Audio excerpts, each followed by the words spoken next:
Hacía mucho calor ese viernes 16 de febrero de 1990. El único testigo del hecho era chofer de la empresa San José y estaba de espaldas a la entrada principal de la firma paranaense ubicada en calle Pascual Palma al 500, trabajando en el lavadero. El ruido de un disparo de arma de fuego lo alertó. Apenas habían pasado las 17:30, es decir, la hora habitual en que el dueño de la empresa de ómnibus, Carlos Furno, llegaba a las oficinas. Cuando giró su cabeza pudo ver, pese a los casi 35 metros de distancia, que una persona sostenía a Furno, que estaba como desvanecido y lentamente lo iba soltando. El empresario quedó en el suelo, derrotado, de rodillas, con la cabeza sobre sus piernas como un boxeador que no está en condiciones de levantarse, y el individuo, luego de tomar el revólver que sostenía con ambas manos, le efectuó 2 disparos más. Escondió la pistola en su cintura y se fugó. El chofer salió a la carrera en busca del criminal, pero solamente pudo observar cómo se perdía por una esquina cercana. Luego de transitar varios metros, subió a un Peugeot 504 y se dio a la fuga. El sicario tenía no más de 35 años, la misma altura que Furno, era de cuerpo fornido, de muy buena musculatura, con pelo medio crespo, color oscuro, muy corto. La cara era bien llena y de frente ancha. Furno fue socorrido por algunos de sus empleados y llevado de inmediato al Hospital San Martín en la caja de una camioneta. Llegó muerto por la gravedad de las heridas. Del hecho me enteré a través de un superior que me dijo que tenía que ir a la calle Pascual Palma, entre Gualeguaychú y Villaguay, entre Carbó y Villaguay, perdón, porque había habido un hecho de sangre. Bueno, me fui hasta el lugar, era el galpón de la empresa San José. Habían agredido al propietario, señor Furno. Llego yo al lugar, tengo que hacer el acta de inspección, el croquis y un informe preliminar para posteriormente elevarlos al juzgado con una causa que se instruye, ¿no es cierto? Un sumario. Cuando llego al lugar, lo único que veo yo es sangre en el lugar, un poco de sangre y un hilo de sangre que corría por el piso, pero no era tanto tampoco. Fue lo que me impactó y que es lo que recuerdo en este momento. Ni siquiera lo conocía, sabía que el dueño de la empresa era de apellido Furno, de la San José, pero no, nada que me hiciera ver un empresario poderoso, aparte poderoso, ¿en qué sentido? Tampoco lo sé. Me mandaron a calle Pascual Palma, un galpón de la empresa San José. Nos enteramos de camino por radiocomunicación del móvil policial, que era en ese lugar, ¿no es cierto?, en el galpón de la empresa San José. El subcomisario médico Rogelio López Vargas informó en su escrito a la justicia que Furno presentaba 2 heridas circulares de aproximadamente 1 centímetro de diámetro, con signos compatibles en el pecho y otra debajo de la oreja derecha. A ello se sumó un escrito del perito en balística, oficial ayudante Ángel Iturria, en el que constaba que se usó un arma de doble acción, tiro a tiro, con tambor volcable a la izquierda y capacidad para 6 cartuchos. La pericia forense estuvo a cargo del médico Luis Moyano, a pedido del juez de la causa. Según su dictamen, uno de los proyectiles quedó alojado en la cavidad craneana de Furno. Era de aproximadamente 17 milímetros de largo por 10 de ancho. También presentaba 2 orificios en región dorsal del tórax. La causa del deceso fue traumatismo de cráneo por proyectil disparado por arma de fuego, paro cardíaco en sístole por hemorragia masiva, por perforación de arteria pulmonar.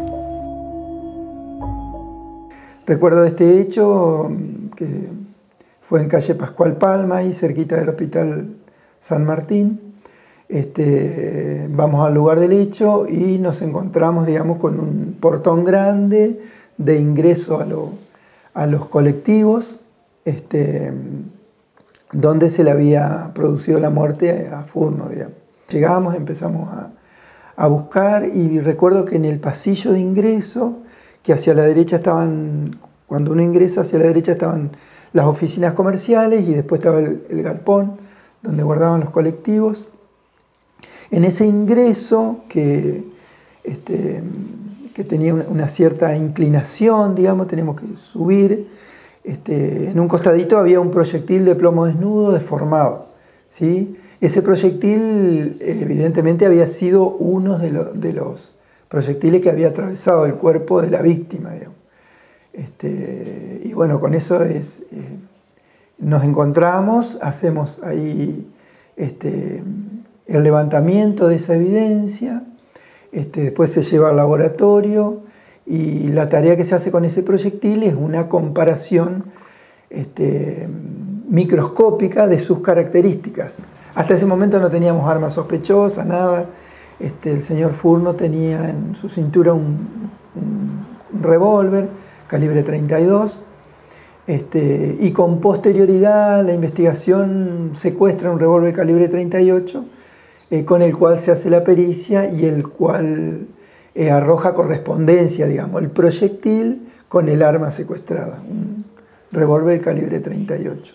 Un homicidio era un evento importante, y más aún tratándose de una figura, digamos, como un empresario, una figura pública, un empresario,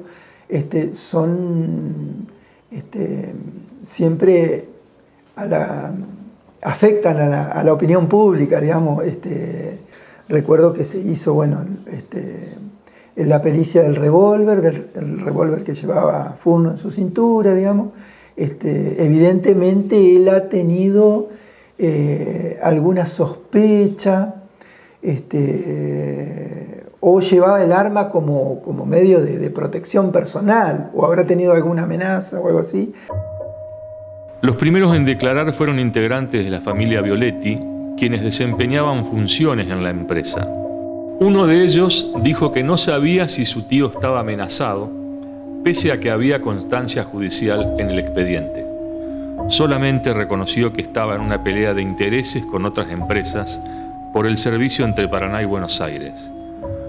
Furno era presidente de la Asociación de Empresarios del Transporte Automotor y venía realizando diversas gestiones en la Nación a través del diputado nacional César Jarolaski de la UCR enterriana. Yo tengo conocimiento de esa relación de Chacho Jarolaski con Carlos Furno, ya que yo fui 8 años secretario privado de Chacho desde el año 83-84 hasta el 91, que él terminó su diputación nacional. Yo ya tenía, lo conocía a don Carlos Furno de Paraná. Él siempre estuvo en calle Pascual Parma. Si uno tiene sus relaciones en Paraná, ya lo conocía. Y profundicé esa relación a partir de la amistad, de la estrecha relación que tenía Chacho con don Carlos Furno. Chacho en su momento tuvo campos en La Paz, te hablo de la década del 60, es decir, siempre tuvo relación con don Carlos en ese sentido, y de otras actividades que Chacho también tenía como fumigador de campos, y en los pulqui, en los aviones pulqui, y también relacionado con la venta de granos. Carlos Furno, hay que tener en cuenta, quien lo conoció va a coincidir conmigo, era una persona muy emprendedora, muy metedora, como al tiempo de antes, digamos. Eran personas que se manejaban solos, con firmeza, no le tenían miedo a lo que era, por ejemplo, en aquel entonces, después esto se fue terminando, la mafia del transporte. Fue ahí cuando él intensificó sus viajes a Buenos Aires a verlo a Chacho, para que Chacho, no nos olvidemos que era presidente del bloque y era prácticamente la segunda persona en importancia después de Raúl Alfonsín, ya que salía todos los días por televisión, su defensa que hizo del gobierno. Esto le permitió a Carlos verlo todas las cantidades de veces que lo requería su tramitación en la Secretaría de Transporte, donde él solicitaba que le otorgan el permiso en su empresa San José, de colectivo, de Paraná a Buenos Aires, Paraná. Ese tramo no se lo autorizaban, lo tenían a las vueltas, por la propia mafia que era en aquel entonces. Yo me acuerdo que quien ejercía el monopolio de todo el país, de todas las líneas de línea terrestre, de colectivo, era Tata Rápido. No nos olvidemos que cuando nosotros queríamos ir a Buenos Aires, o a Rosario, o a Córdoba, fundamentalmente a Buenos Aires, teníamos que tal vez capaz esperar 2 o 3 días de la demora que había con los colectivos, porque salía 1 o 2 y no le importaba si quedaba gente en la terminal. Esto lo llevó a don Carlos Furno, al cual yo obviamente que estreché mayor relación con él, una gran persona, un tipo muy ameno para charlar de muchas cosas, y me di cuenta que él se daba cuenta de la mafia que era el transporte, pero que no tenía miedo y le metía para adelante, le metió y consiguió el permiso de Paraná a Buenos Aires. Esto llevó a que Chacho Jaralaski tenga que ir en persona a la Secretaría de Transporte. Yo creo que era, no me acuerdo el apellido del secretario de Transporte, que era nuestro, del gobierno de Raúl, pero demoroso en dar trámite como correspondía a esta ruta, y lo obligó a Chacho a personarse en la Secretaría de Transporte. Y así firmó este secretario el permiso para don Carlos que pudiese esa línea, que así fue, que se hiciera Paraná, Buenos Aires, Paraná. Era una persona muy fuerte, de un carácter como para decir, no había muchas alternativas de discrepar con él. Él manejó mucho tiempo la Asociación del Transporte, que después, varios años después, yo presidí. Pero, por ejemplo, para tener una idea de cómo era la asociación, funcionaba en su empresa. De manera que, más allá del carácter que él tenía, que era muy fuerte, como decía, funcionar la entidad allí, bueno, no había muchas opciones como para decir, vamos a opinar de distintas maneras. Y me dio como que las primeras cosas que me dijo, mira, de la ruta 126 para el río, haz lo que vos quieras. Ahora no te cruces para el lado de la ruta 18, porque era la ruta que iba a Concordia, Villaguay, y bueno, toda esa zona desde esta ruta hacia la costa del Uruguay la manejaba él con su empresa San José. Luego vino Ciudad de Paraná, y con posterioridad su empresa más Ciudad de Gualeguay, la ciudad Mesina, más la empresa ETA, formaron lo que fue el transporte Entre Ríos, que fue de avanzada porque hicieron Buenos Aires a través de acá de la provincia, pasando por supuesto por Diamante, Victoria, Gualeguay. Sirvió mucho a la provincia, tiempos en que Brazo Largo Zárate, por supuesto que cruzaban en lancha, en balsa. El comisario inspector Francisco Rapalo estaba al frente de la Dirección de Investigaciones de la Policía de Entre Ríos y puso a un hombre de su confianza a trabajar en el caso del crimen de Furno, al entonces subcomisario Luis Héctor Almada, más conocido como Pitín, quien al año siguiente pasó a ser noticia en los medios periodísticos. Fue el policía que retiró al ex oficial Carlos Ramón Bala de la sede de la Jefatura Central de la Policía cuando cumplía un arresto preventivo por la investigación del asalto al Hospital Psiquiátrico Antonio Roballos, en el que fuera asesinado el cabo Vicente Tarnowski.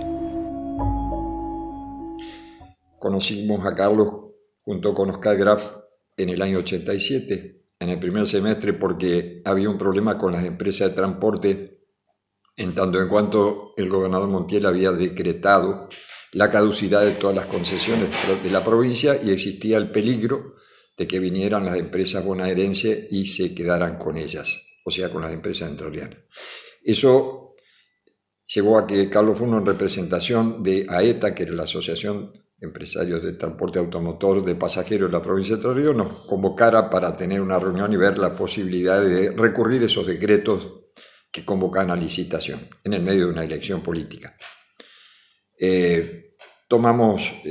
Hicimos un acuerdo, fuimos a la asamblea allí de los asociados de AETA y ahí comenzamos un trabajo que terminó en varios recursos administrativos contra esos decretos y posteriormente amparos que ganamos en la justicia en varias jurisdicciones, me acuerdo en Paraná, en Diamante, en Gualeguaychú, que decretaron la suspensión de esos decretos y por lo cual después, al ganar las elecciones, el doctor Busti decretó la abrogación, la derogación de esos decretos.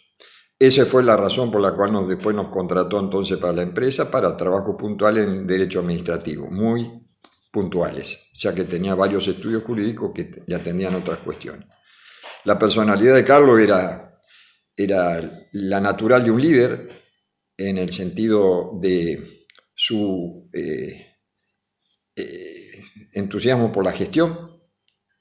Tenía una personalidad fuerte y con nosotros no tenía ningún inconveniente en el manejo de la relación ni tampoco presenciamos ningún hecho, digamos, que tuviera que ver con algo vinculado después a lo que sucedió después.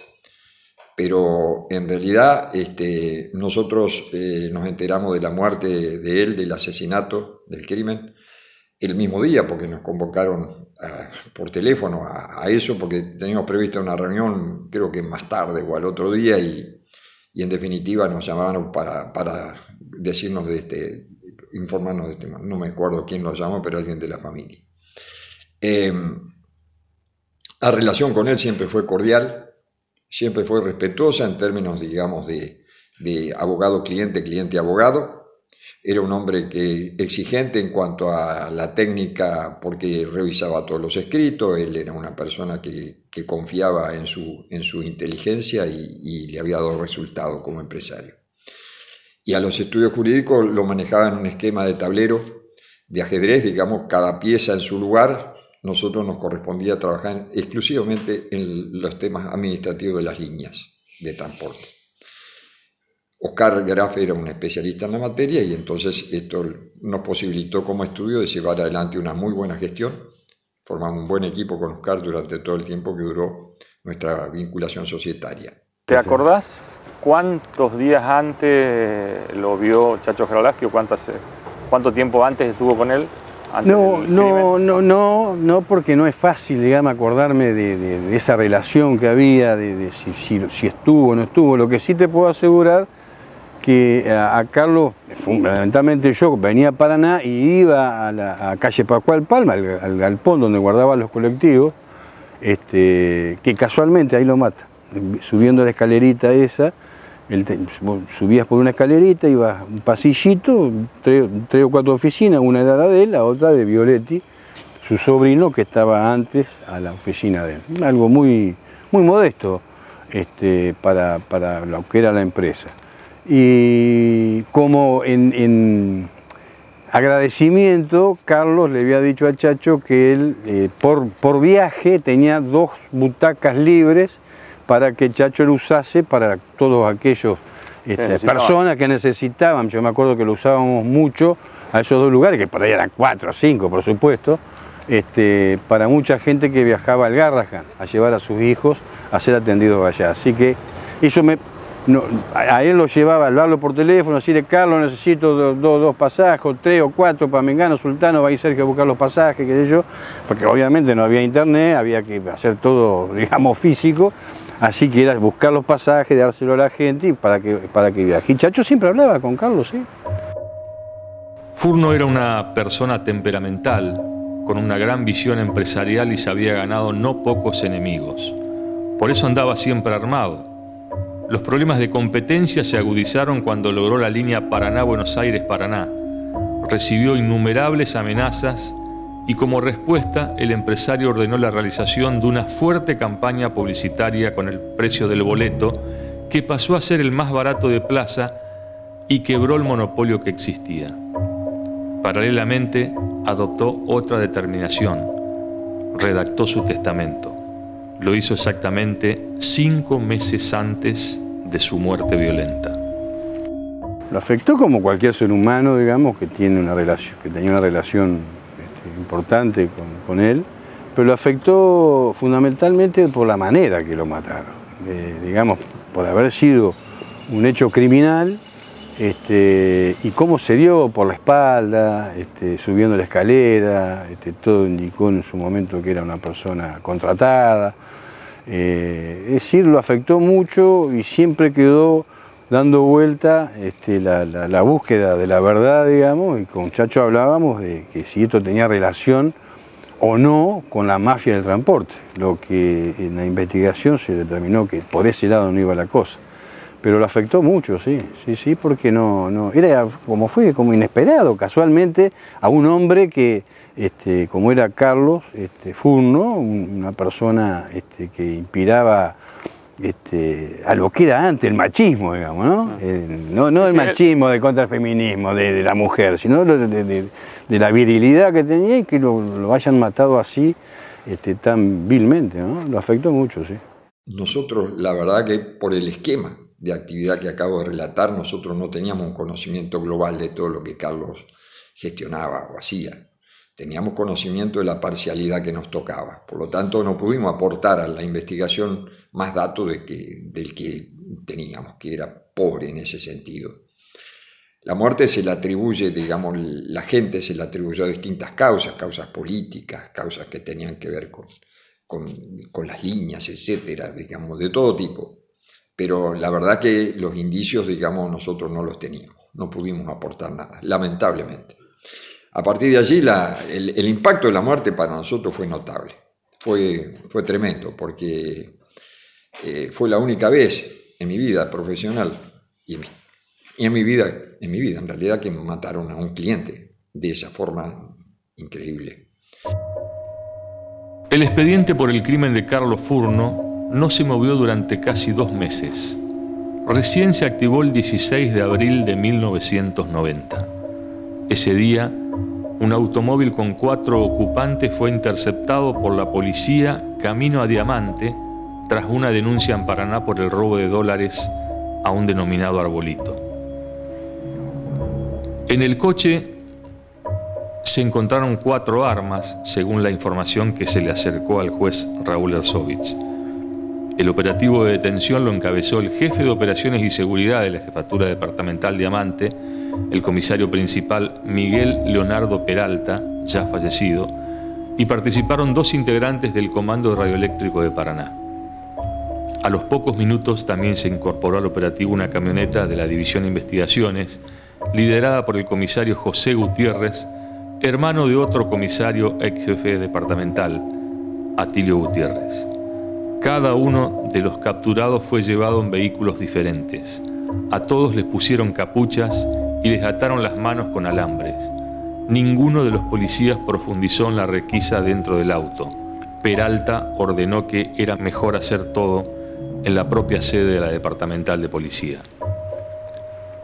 Los 4 detenidos eran militantes del peronismo y de algunos sectores de izquierda, y habían llegado a Paraná invitados por el entonces diputado nacional justicialista José Carlos Conde Ramos, y estuvieron alojados en el complejo del túnel subfluvial. El más conocido era Eduardo Néstor Soares, ex detenido político en la última dictadura y conocido dirigente vinculado a los derechos humanos y al kirchnerismo. El hecho generó una fuerte repercusión política e incluso citaron a declarar a la Cámara de Diputados de la provincia al entonces ministro de Gobierno Hernán Orduna y al director Aníbal Vergara, ambos funcionarios del primer gobierno de Jorge Busti. Lo que yo recuerdo, han pasado casi 30 años, es a partir de que el ministro Orduna, que en ese momento el aparato de seguridad dependía de él, nos llama y nos dice: mirá, tengo la información de que hay alojado en el túnel personas que están, digamos, buscadas por la policía. Entonces, bueno, empezamos nosotros a investigar. En aquel entonces, el túnel tenía un complejo turístico que era para, digamos, tenía, amén de que tenía el circuito ordinario del túnel, visitar el túnel, había chicas que eran guías, también tenía un comedor y tenía un alojamiento del orden de 120, 130 no me acuerdo bien el número, que iban las delegaciones. Todas las delegaciones que presentaban su nota con anticipación, por ahí ellos fijaban fechas, en la medida que había disponibilidad se le daba la fecha, y en otra no. Directamente se decía, bueno, tenemos fecha, no sé, para el mes que viene. Y bueno, vino una nota de una escuela, y el director que tenía a cargo el complejo autorizó, o sea, un trámite normal, común, de rutina. Cuando el ministro llama, estábamos, digamos, ante ese hecho, involucrado con ese hecho, nosotros primero tomamos contacto con el ministro, por supuesto, nos explicó, vinimos, y hablamos con el director. Efectivamente, había una delegación de una escuela de Buenos Aires que estaba alojada en el túnel. Inmediatamente dijimos que tenían que avisarle y digamos, se tenían que ir, porque estaban en una situación irregular. O sea, habían cometido, creo que habían ido a visitar a un detenido a la cárcel el día de la tarde, y a la noche habían hecho unas pintadas por la libertad de las personas. Todo esto yo me entero, digamos, después del hecho, digamos, ocurridos los hechos. Nunca estuvimos adelante, porque era un tema normal para nosotros alojar delegaciones. Y aún así, cuando fuimos, porque el ministro hace, digamos, como un descargo, y nosotros lo acompañamos, que lo hacen en la Cámara de Diputados ante la Comisión de Asuntos Constitucionales, que nos recibió en la sala de la biblioteca, ahí la antesala, entre la Cámara, entre el recinto y la presidencia, vamos a decir. Hay una biblioteca y una mesa larga, eran 4 o 5 diputados que estuvieron presentes, y nosotros que fuimos con el ministro acompañándolo, haciendo este informe. O sea, te cuento tal cual, o sea, que fue una cosa de rutina que hacía la dirección digamos, la dirección interna del túnel de turismo, por el ministro, que también quería que digamos, deslindar responsabilidades, de dejar al Estado fuera de este conflicto, al Estado provincial, fuera de este conflicto, digamos, que se había suscitado en el túnel, donde había 4 o 5, con familiares, había 4 o 5 personas que habían venido en esa delegación, y nosotros no sabíamos absolutamente nada. Cuando llegaron a la sede de la Jefatura Departamental Diamante, el comisario Peralta encerró en una pieza a uno de los detenidos, precisamente a Néstor Suárez.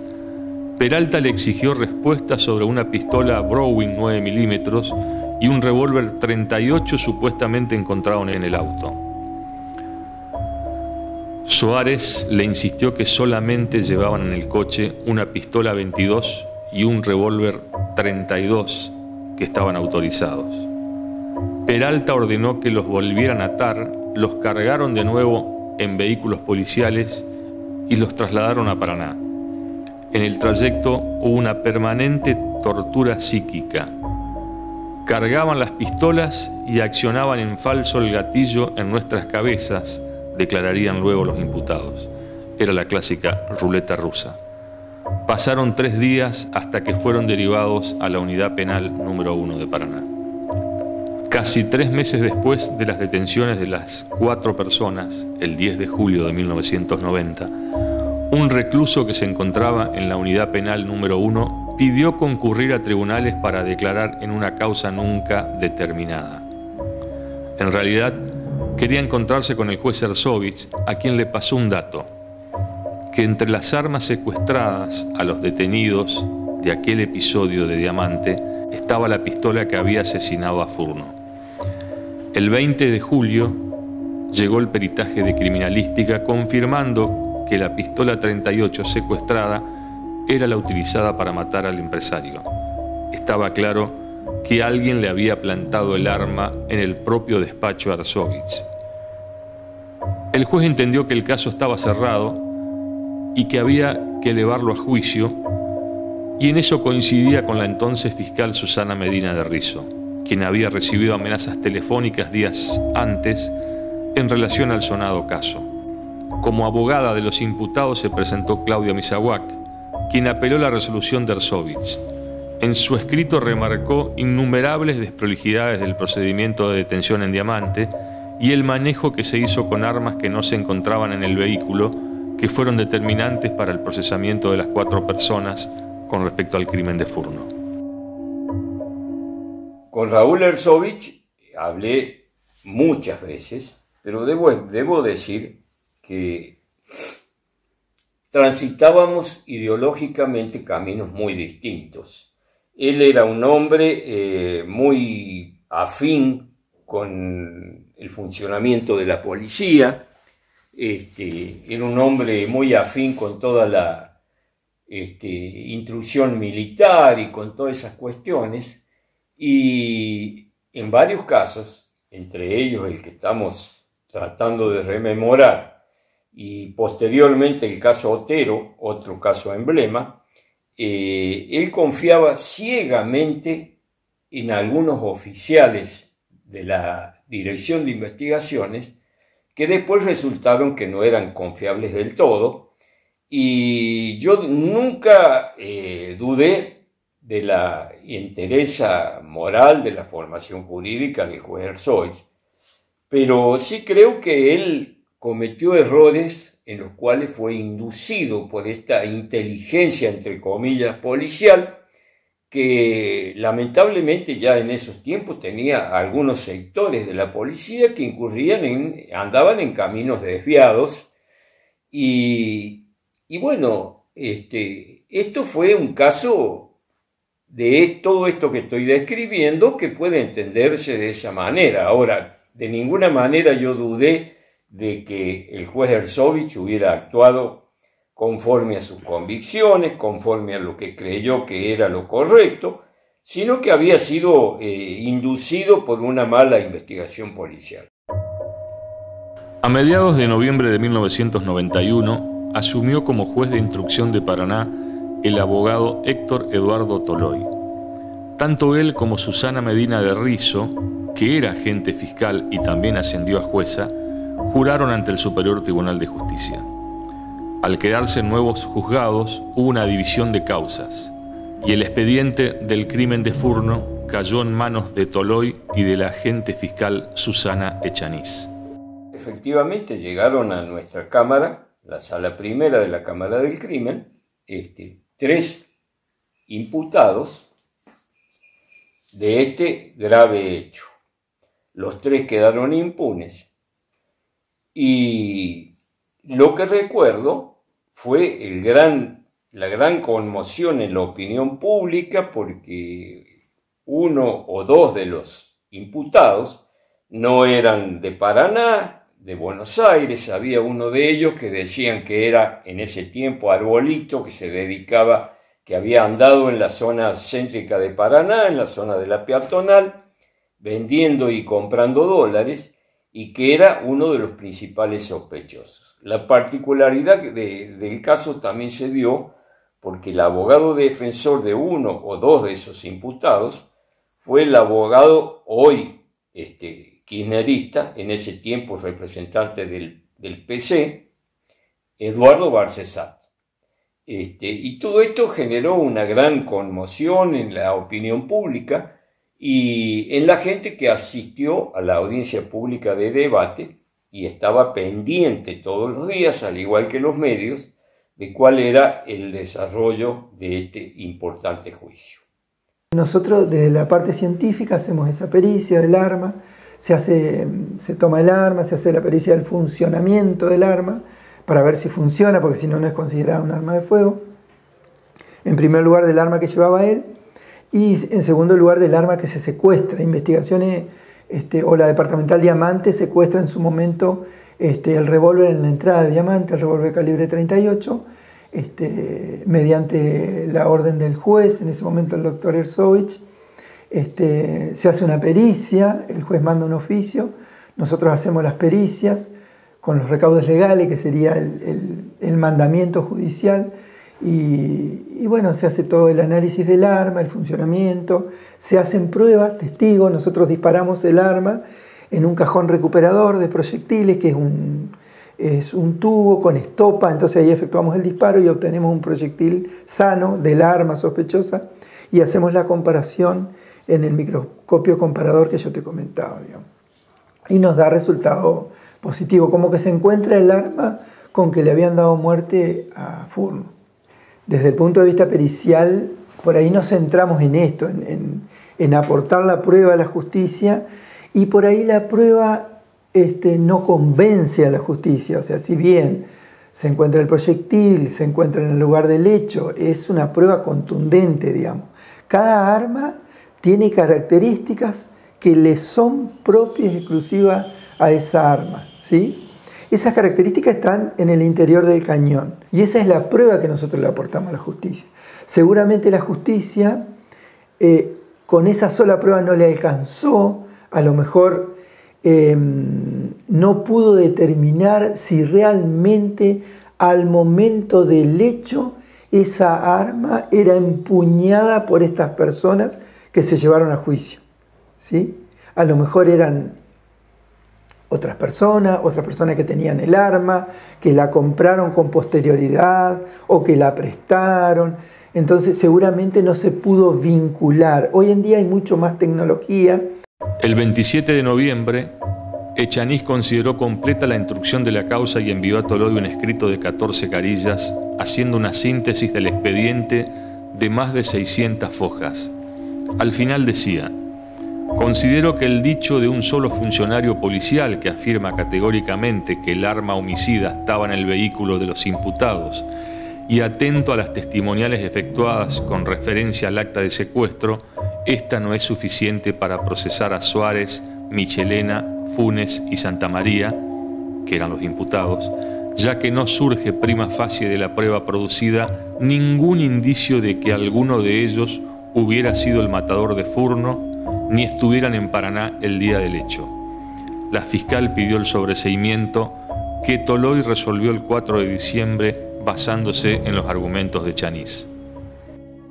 El impacto de su muerte es lógico que fue algo muy duro. Sabíamos, porque él lo mostraba en todo momento, de que él andaba armado. Era una persona muy, como decíamos, muy dura. Ahora, ¿quién o cómo? No lo sabemos.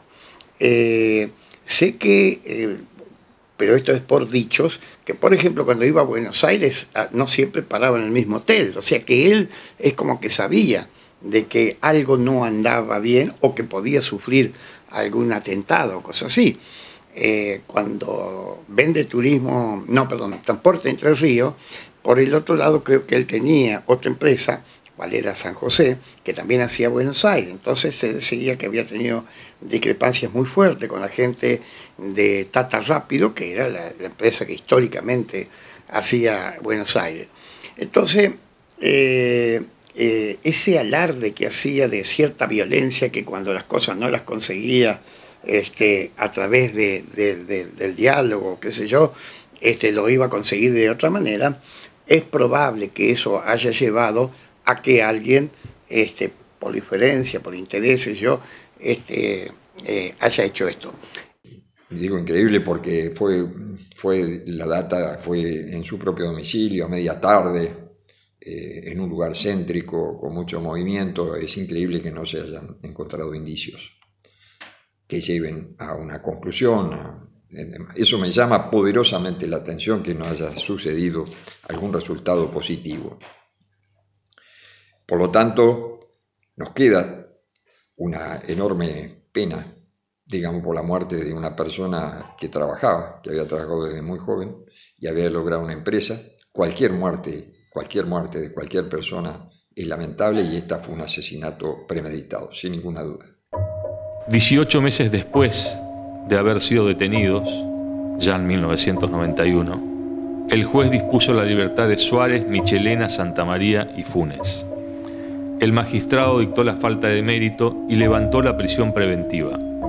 Toloi consideró que no había elementos de convicción suficientes para sostener contra todos un juicio de recriminación, por cuanto los mismos prueban, con abundantes testimonios, el no haber estado en esta ciudad el día en que se produjo el homicidio de Furno y además no fueron reconocidos por el único testigo presencial, aunque añadió que entendía que la investigación no estaba agotada.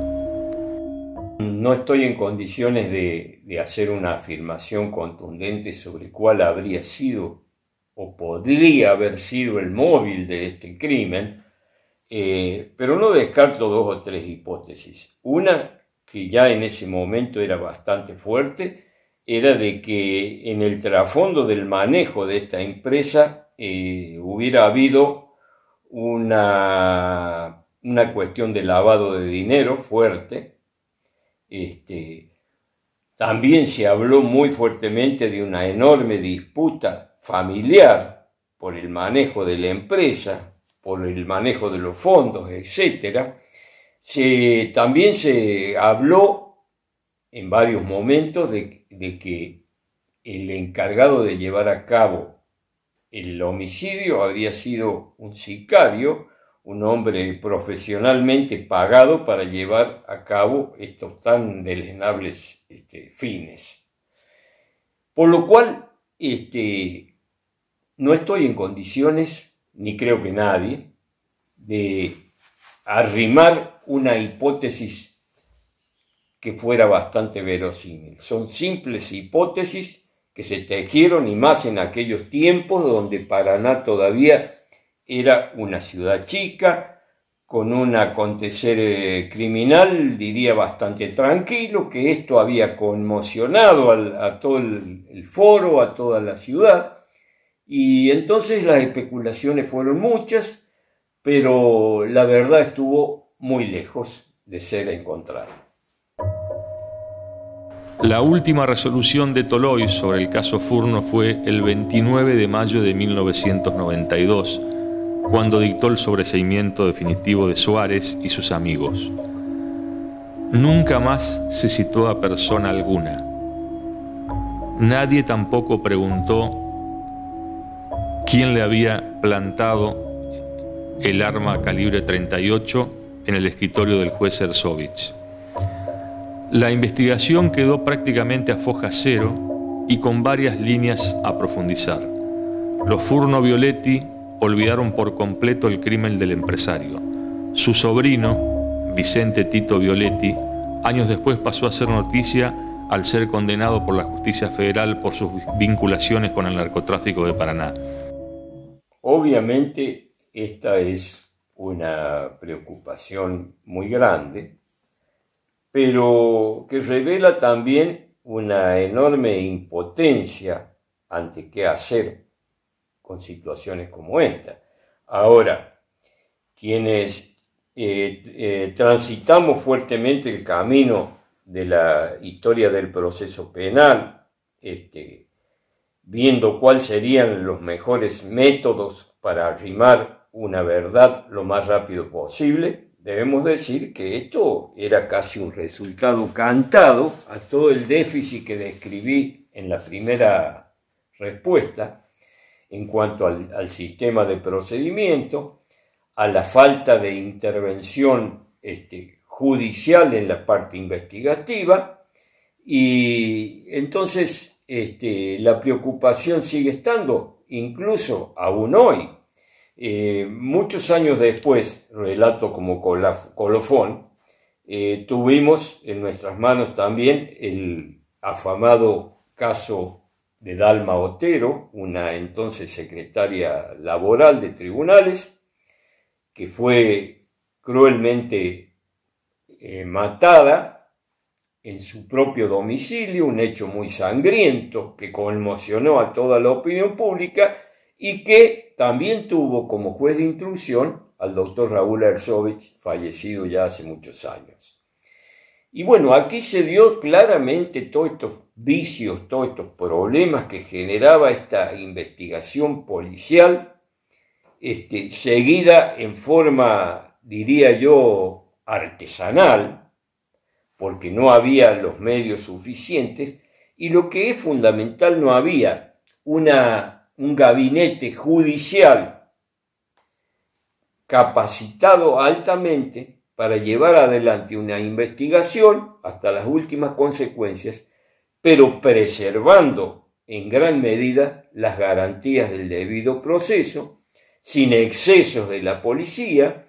Esta causa estuvo teñida de una serie de problemas, incluso terminó cuando nosotros absolvimos a los 4 imputados de la causa que habían estado privados de su libertad por más de 2 años, los absolvimos lisa y llanamente porque no había prueba ninguna incriminatoria que pudiera comprometer su inocencia. Esto generó una causa paralela, fueron denunciados y sospechados altos oficiales de la Dirección de Investigaciones, y bueno, es una muestra más de lo que genera un proceso penal que no da respuesta a la necesidad que tiene el ciudadano común de que las causas por hechos criminales lleguen a la verdad, que se juzgue como corresponde con todas las garantías al imputado y que se llegue a una sentencia absolutoria o condenatoria.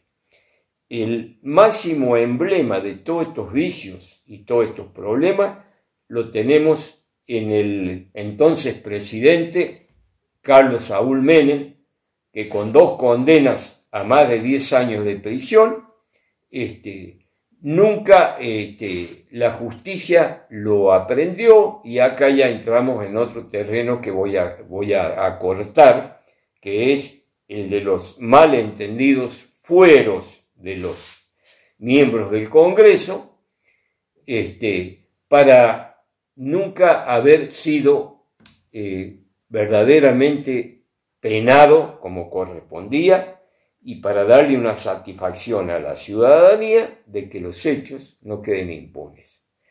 Lamentablemente, y termino, el caso Furno fue y es lamentablemente un caso más, un caso que, como bien señala el periodista, es del olvido, pero no es el único ni el último, lamentablemente. Hacemos todos los votos para que se siga avanzando en un proceso netamente acusatorio que, resguardando todas las garantías del debido proceso, permita una justicia ágil, firme y que contemple todos los intereses en juego que deben estar en un proceso.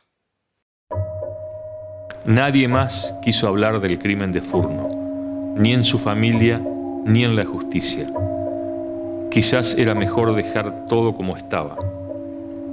Muchas veces se insistió que había sido una vendetta familiar, que el autor podía ser un sicario paraguayo contratado y que se había escondido durante 2 días en un inmueble de calle Chacabuco hasta que fue sacado de Paraná.